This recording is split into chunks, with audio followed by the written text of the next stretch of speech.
कक्षा 9 अ पाठ्यक्रम के लिए हिंदी की पूरक पाठ्यपुस्तक कृतिका भाग 1 में आज का विषय है मेरे संग की औरतें। इस पाठ की लेखिका हैं मृदुला गर्ग जी। इस पाठ की लेखिका कौन है? मृदुला गर्ग जी। तो पाठ शुरू करने से पहले आइए हम लेखिका के जीवन परिचय के बारे में जान लेते हैं। हिंदी कथा साहित्य की महत्वपूर्ण लेखिका मृदुला गर्ग जी का जन्म सन 1938 में कोलकाता में हुआ था। उन्होंने दिल्ली विश्वविद्यालय से अर्थशास्त्र में एमए किया। वे भारत के विभिन्न राज्यों में रहीं और सन 1974 से दिल्ली में ही रहकर स्वतंत्र लेखन का कार्य करने लगीं। कथा साहित्य के अतिरिक्त इन्होंने अपने समय में समाज की ज्वलंत समस्याओं पर अनेक वैचारिक निबंध भी लिखे। गद्य लेखन की प्रचलित परंपरा को तोड़कर इन्होंने कथ्य और शिल्प दोनों स्तरों पर नवीन मौलिक रचनाएं रची हैं। इनकी प्रमुख रचनाओं में उनके हिस्से की धूप, अनित्य, चित्तकोबरा, कठगुलाब उपन्यास है इनके, और संगत विसंगत 2 खंडों में संपूर्ण कहानियां हैं। कहानी संग्रह इनके हैं। रंग ढंग चुकते नहीं सवाल इनके निबंध संग्रह आदि प्रमुख इनकी उल्लेखनीय रचनाएं हैं। अब आइए जो पाठ आपके पाठ्यक्रम में है, इसमें मेरे संग की औरतें यह एक प्रकार की नए शैली में लिखा हुआ संस्मरणात्मक गद्य है। परंपरागत तरीके से जीते हुए भी लीक से हटकर, मतलब रीति रिवाज से हटकर कैसे जिया जा सकता है, यह पाठ ऐसी औरतों पर केंद्रित है। इस पाठ में ऐसी औरतों के बारे में बताया गया है।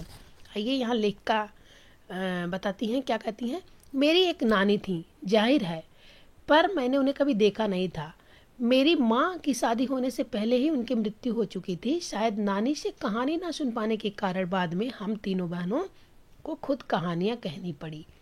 नानी से कहानी भले ना सुनी हो, नानी की कहानी जरूर सुनी और बहुत बाद में जाकर उनका असली मर्म समझ में आया। यहाँ लेखिका बता रही हैं अपने नानी के बारे में।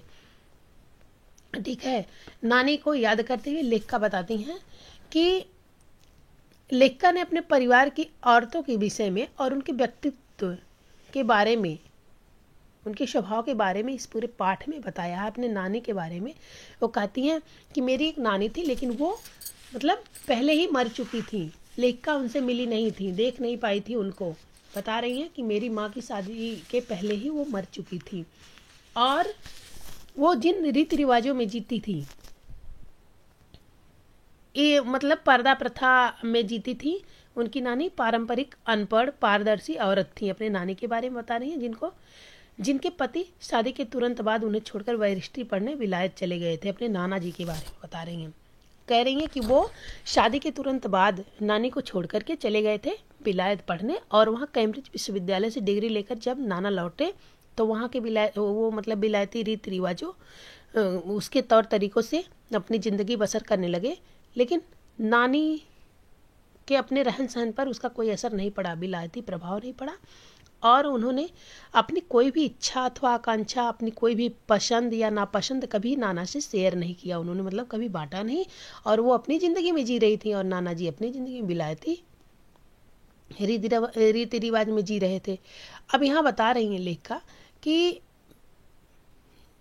पर जब कम उम्र में नानी खुद को मौत के करीब पाया, एक बार इनकी नानी बीमार हुई, बहुत ज़्यादा उनकी उम्र नहीं थी। तो जब वो बीमार हुई और उनको ऐसा महसूस हुआ कि अब मैं नहीं बचूंगी, तो उनकी 15 वर्षीय इकलौती बेटी मेरी माँ की शादी का फिक्र इतना उन्हें डराया कि वे एकदम मुहजोर हो उठी। मतलब हमेशा पर्दा प्रथा में जीने वाली औरत इनकी नानी थी, लेकिन जब वो बीमार हुई तो मुहजोर हो उठी। मतलब खुद कुछ बोलना चाहिए या बोल दिया, उन्होंने मुंह खोल दिया। ठीक है, नाना से उन्होंने कहा, क्या कहा कि पर्दे का लिहाज छोड़कर उनके दोस्त स्वतंत्रता सेनानी प्यारेलाल शर्मा से वह मिलना चाहती हैं। जब ऐसा नानी ने नाना से कहा तो उसको सभी लोगों ने जब सुना तो सारे लोग हैरान रह गए, दंग रह गए। जिस पर्दा नशीं औरत ने पराये मर्द से क्या, खुद अपने पति से मुंह खोल करके बात नहीं की और कुछ नहीं कहा, आखिरी वक्त में वे अजनबी से क्या कहना चाहती हैं। पर नाना ने वक्त की कमी और मौके की नजाकत, मतलब मौके का जो उस समय का मांग था, उसको सोचते हुए नानी जो बात कही उसे नाना मान गए और गए उनको बुला करके फ़ौरन अपने दोस्त को लिवा ले आए और बीबी के हुजूर में उनको पेश किया, मतलब बीबी के पास उनको ले जा करके और बता दिया कि हाँ मैंने उनको बुला लाया। अब तो नानी ने कहा, वह और भी हैरत अंगेज था। उन्होंने कहा, वचन दीजिए कि मेरी लड़की के लिए वर आप तय करेंगे।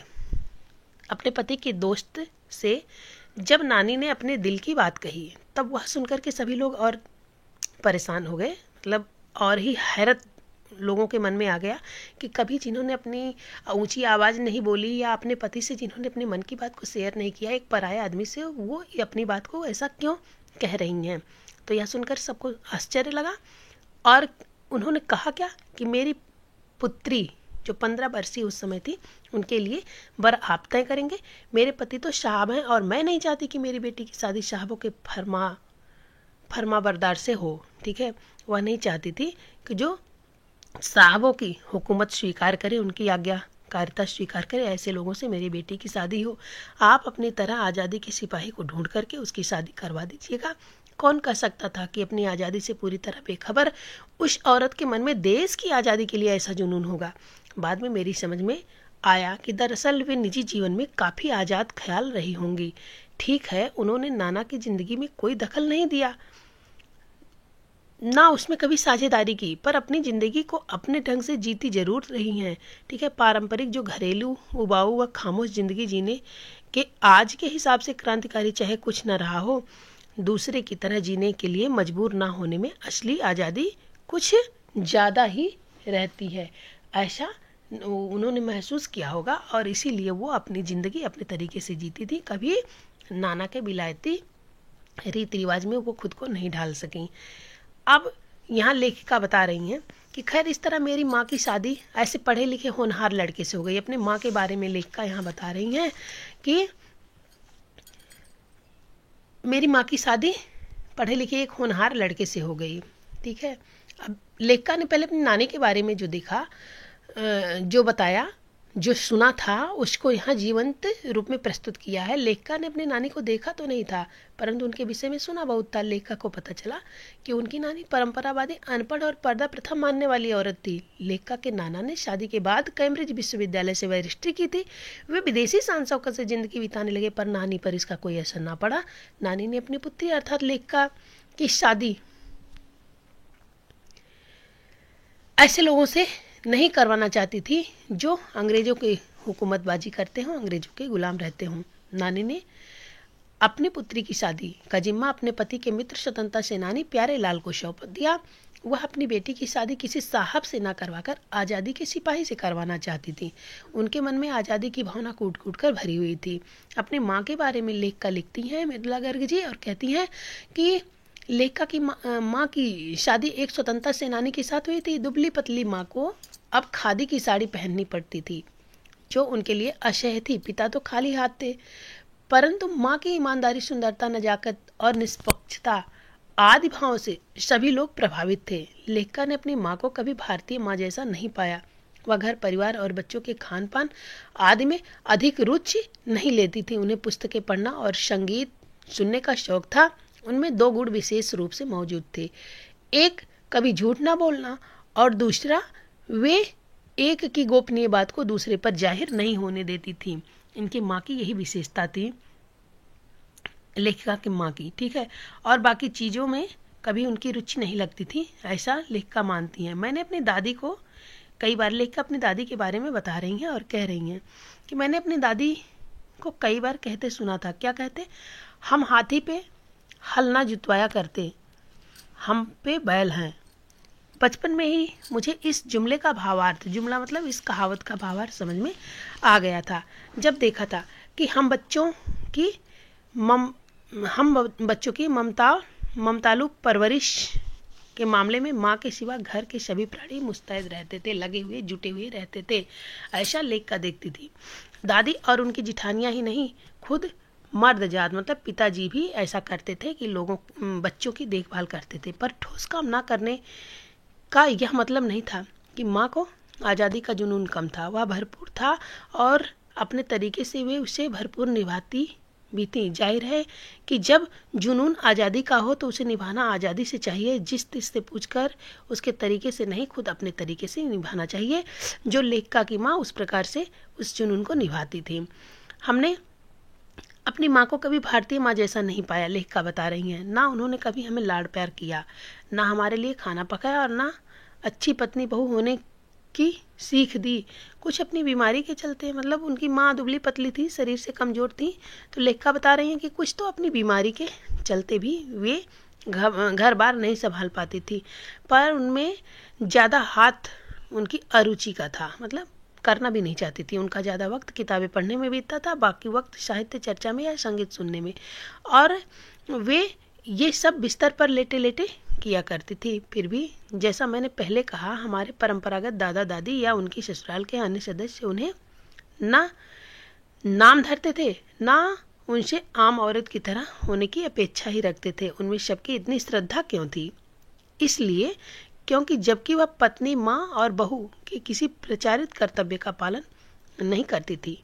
शाही खानदान के रौब के अलावा मेरी समझ में दो कारण आए थे।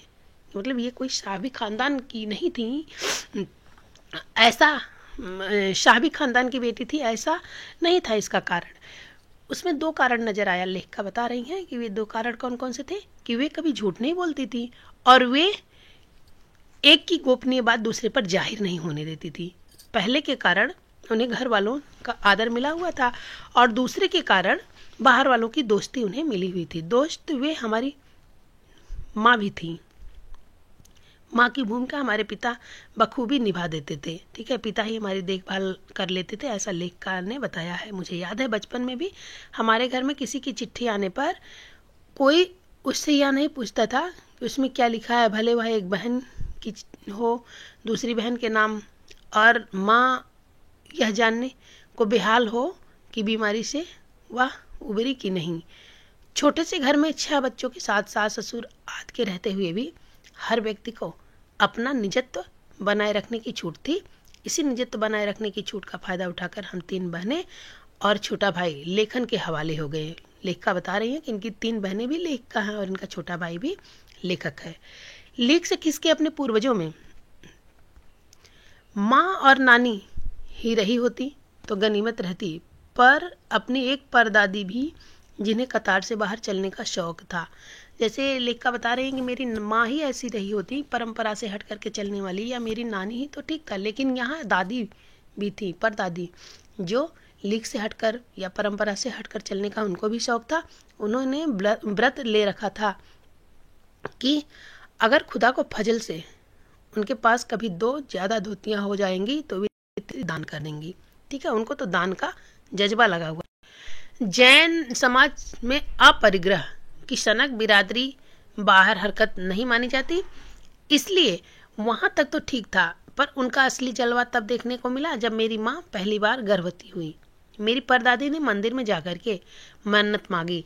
मतलब अपरिग्रह, अपरिग्रह का तात्पर्य होगा कि संग्रह ना करना, किसी से कुछ ग्रहण ना करना या लेना नहीं। ठीक है, तो इस प्रकार से कह रही हैं कि बिरादरी से बाहर हरकत नहीं मानी जाती थी ये सब करना।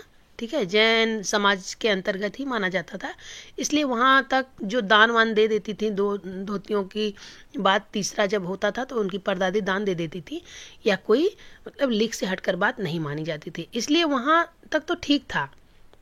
पर उनका असली जलवा तब देखने को मिला जब मेरी माँ पहली बार गर्भवती हुई। मेरी परदादी ने मंदिर में जाकर मन्नत मांगी कि उनकी पतोहू को पहला बच्चा लड़की हो। यह गैर रवायती मन्नत मांग कर ही उन्हें चैन नहीं पड़ा। उन्हें भगवान और अपने बीच पोशीदा रखने के बजाय सरेआम उनका ऐलान कर दिया। ठीक है, ये नहीं है कि धीरे से जाकर के मन्नत मांग ले, सरेआम ऐलान करके उन्होंने मांगा कि मेरी बहू पतोहू को जो पहला बच्चा हो वह लड़की हो। यह सुनकर के लोग मतलब परेशान थे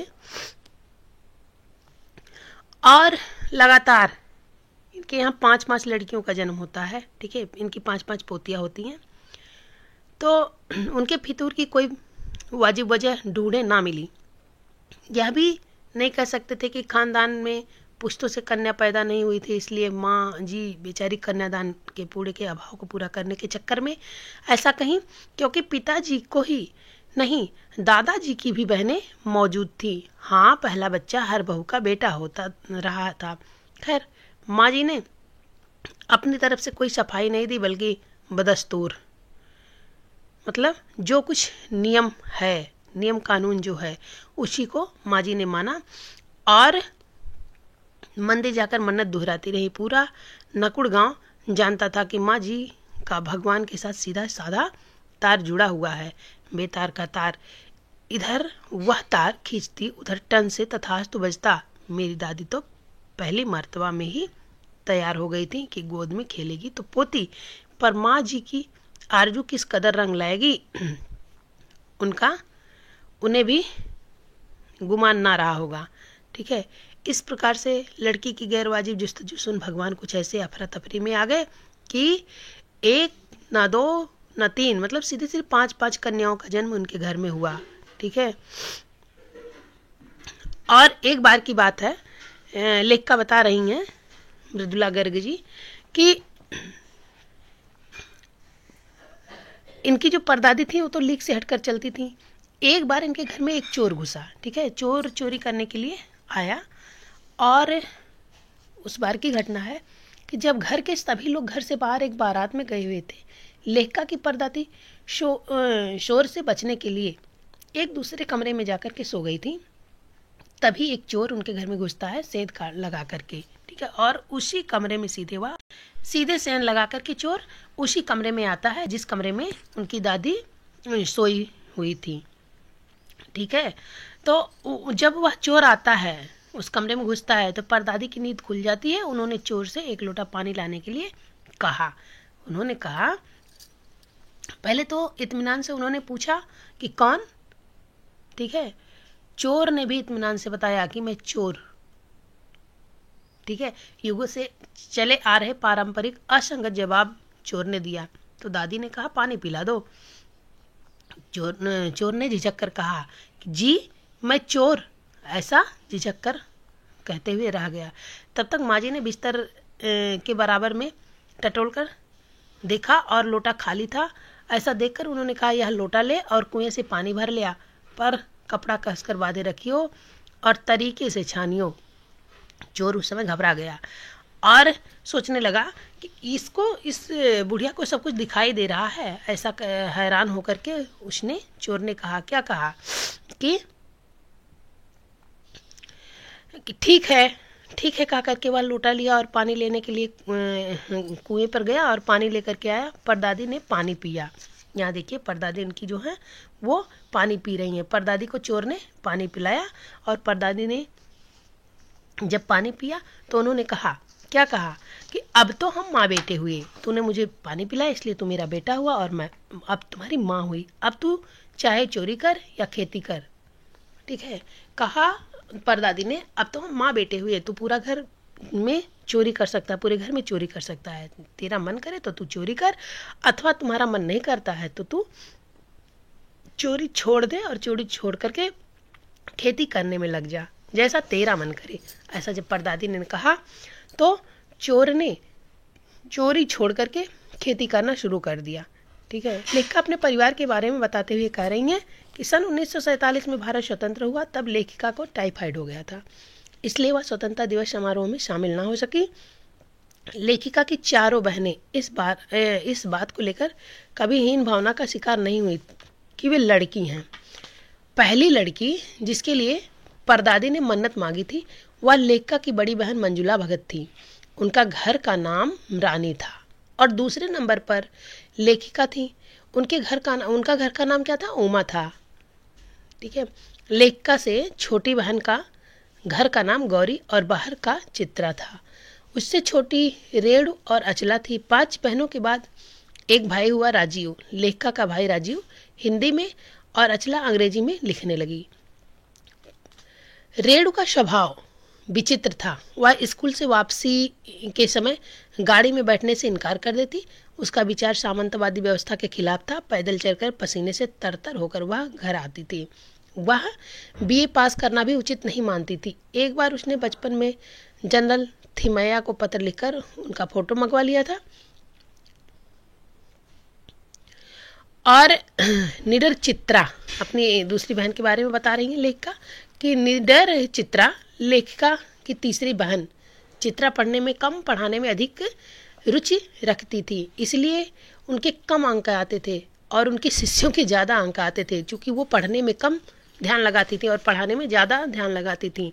पढ़ती कम थी इसलिए उनके कम अंक आते थे और पढ़ाती ज़्यादा थी इसलिए उनके शिष्यों के ज़्यादा अंक आते थे। उसने अपनी शादी के लिए एक नज़र में लड़का पसंद करके ऐलान कर दिया कि वह शादी करेगी तो उसी लड़की से शादी करेगी। अपनी चित्रा नामक बहन के बारे में लेखिका बता रही हैं और उनकी शादी भी उसी के साथ हो गई। परंपरागत और स्वतंत्र जीवन के बारे में लेखिका बताती हैं कि सबसे छोटी बहन जो उनकी थी अचला, वह पत्रकारिता और अर्थशास्त्र की छात्रा थी। उसने पिता की पसंद से शादी की थी।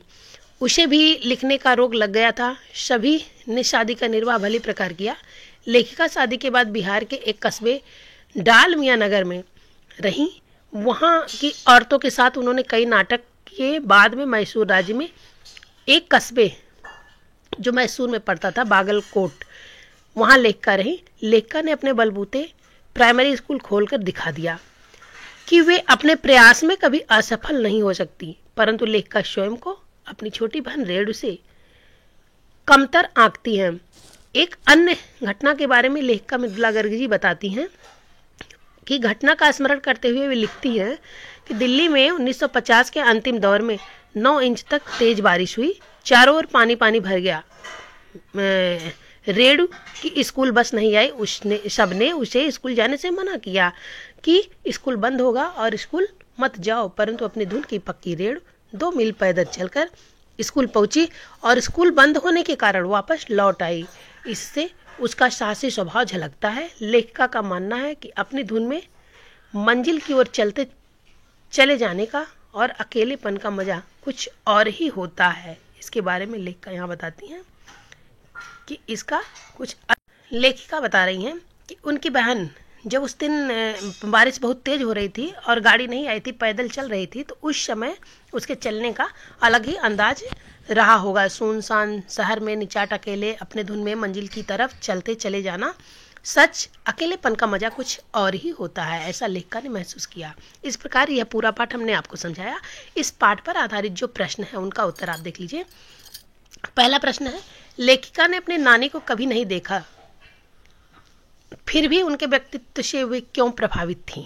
ठीक है, तो यह जो संस्मरण है लेखिका ने लिखा है, लेखिका ने अपने परिवार की औरतों के विषय में उनके व्यक्तित्व एवं स्वभाव पर प्रकाश डालने का प्रयास किया है। लेखिका ने अपनी नानी को देखा तो नहीं था, परंतु उनके विषय में सुना बहुत था। लेखिका को पता चला कि उनकी नानी परंपरावादी, अनपढ़ और पर्दा प्रथा वाली औरत थी।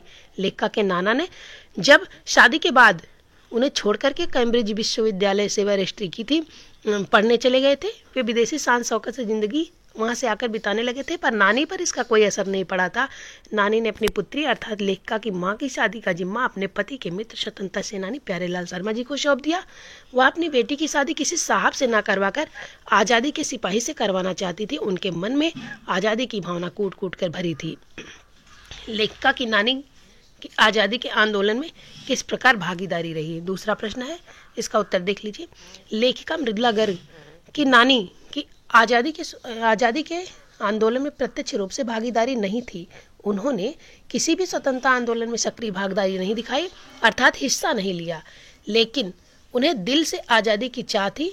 जब उन्हें लगा कि उनके जीवन का अंतिम समय आ गया है, तो उन्होंने अपने पति से उनके मित्र स्वतंत्रता सेनानी प्यारेलाल को बुलाने का आग्रह किया।